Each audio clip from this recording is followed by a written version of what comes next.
What about the pagan feasts in Christianity? For many of us, the tradition of Christmas and Santa Claus seems very harmless. In fact, we often associate it with the most godly qualities of mankind's existence.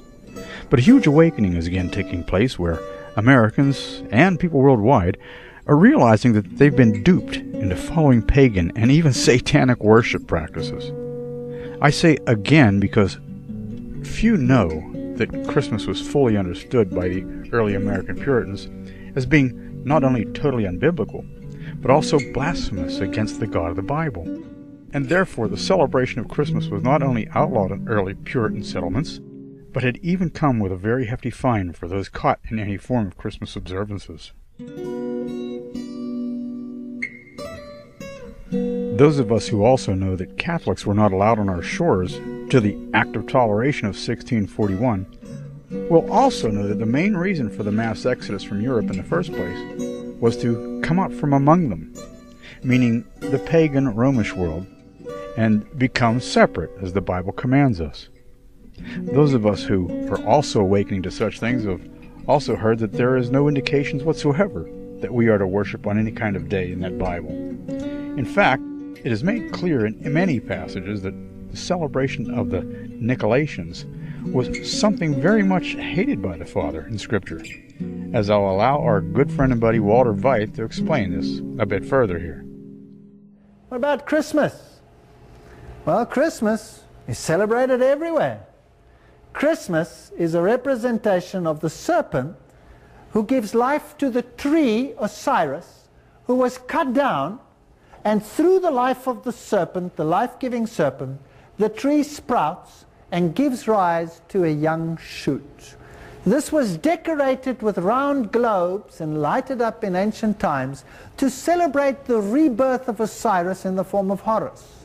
They would also take the log, which they called the Jewel log, and throw it in the fire, representing the death and the suffering of Osiris with his resurrection. The mistletoe, symbol of fertility and love. If you stand under the mistletoe and get kissed, that's it, you're in love. Here you have the goddess Amaterasu, Soraya worship. Here you go, whether it's Amaterasu or Soraya is incidental. Here Soraya rides through the heavens with his horse-drawn carriage. And on the winter solstice, Soraya rides through the heavens drawn by his carriage. Well, depending where you were, here you have Soraya being drawn through the heavens with a horse-drawn carriage. If you were the god Zeus, for example, in Greece, then you were drawn through the clouds and through the sky on the solstice, which was the 25th of December. You were drawn through by a carriage drawn by goats. But if you lived in Scandinavian countries where there was snow, what do you think the animal was that drew the sun god through the skies on the 25th of December? Well, there you have the medallion of Cybele. You have her in a carriage, and you have the sun and the half moon with a star being born in it. And there again you have the Indian miniature Soraya. It's exactly the same. Soraya, whether it is Cybele, or whether it is the one form of the deity or the other. If you go to the Versailles in France, Helios and his sun chariot coming out of the water, being carried away. These are the symbols. They celebrate Elijah's transformation as he's riding through the sky. They make a sun deity out of it. They take all the symbols of Christianity and change them to pagan symbols. Now here's the Hittite Raiton. Can you see that? Same as in Scandinavia. The carriage was drawn by reindeer. Now, where does that symbol come from? That's an interesting name, right? Santa. Now, does that stand for saint, or is that sancta? Santa is something totally different. Santa, if you re-scramble that and you take this whole system into consideration, then you could also get Satan. Now, who designed the little happy man that rides through the skies and made it available to all our children? Well, it was Walt Disney. And Walt Disney was a 33-degree Freemason. Now, what is the God of the 33-degree Freemason? Well, we'll have to ask them what it is. And for that, because I'm not going to say it, I could get into trouble. Let them say it, then they can get into trouble, right? Come to a future lecture, and let's see who the God of the 33-degree Freemason is. Let's have a look at the origin of Santa Claus. 4th century historical evidence shows that St. Nicholas never existed as a human. He was rather Christianized version of the pagan sea god, the Greek god Poseidon, the Roman god Neptune, the Teutonic god Nikar, Nicolaitans. By the way, the Bible says in the book of Revelations that God hates those that adhere to the doctrines of the Nicolaitans, those who served at the throne of Nicholas. Revelation says that. But here we have Nicholas riding through the skies. And our children say, please, St. Nicholas, bring us a present. Where's Jesus in Christmas? It's got nothing to do with Christmas.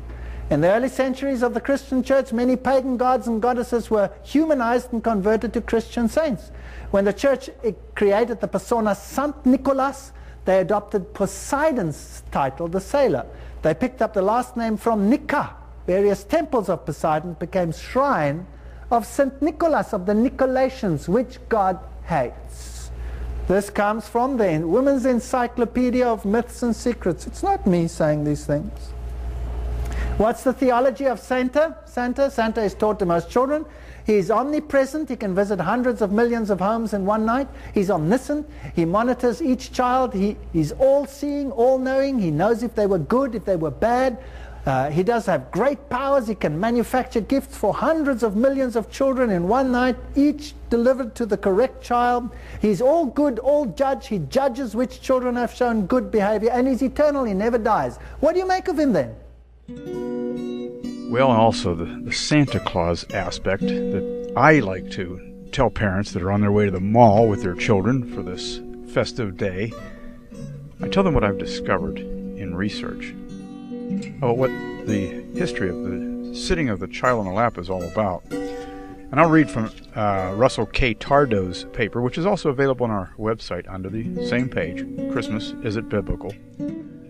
Or I'm going to read his very interesting excerpt from section 5. Shockingly, the first Santa can be traced all the way back to a Carthaginian deity, a huge bronze idol whose fat swollen belly was an oven, and whose arms were extended, making a lap or an altar, to which parents brought their children and laid them on that lap to be roasted alive.